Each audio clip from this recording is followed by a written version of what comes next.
Assalamu alaikum, YouTube көрүүчүлөр, жылкы сүйүүчүлөр. Туугандар сатууда ушул карагашка кулум бар экен. Быйылгы тай.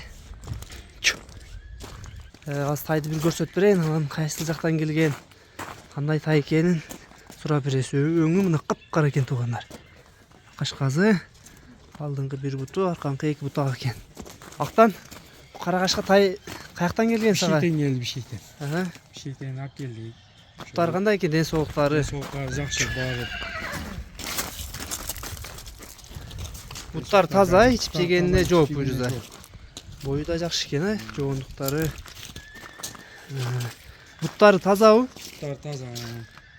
Ичип жешине жооп. Ичип жешине жооп, буйруза. Кабак башында бир көрсөтөйүн жакындан. Жакшылап көрсөңөр. Өңү ушундай чуң кара экен туугандар. Буттары баардыгы таза экен.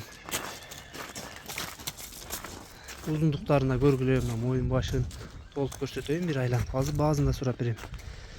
Биринчи дарегин айтайлы, дареги Аксай району. Баазы канча бул карагашканын? Баазы 60 миң. 60 миң.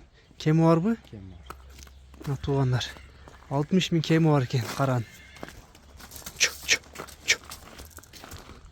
Мына туугандар, энчиге кулун издегендер ушул карагашка кулунду көрсөңөр болот. Кимге жаккан болсо, туугандар номерлерге байланышка чыгасыңар. Номерлерди калтырабыз астына. Карагашка кулун издегендер болсо, мына көрсөңөр болот. Жаныбар.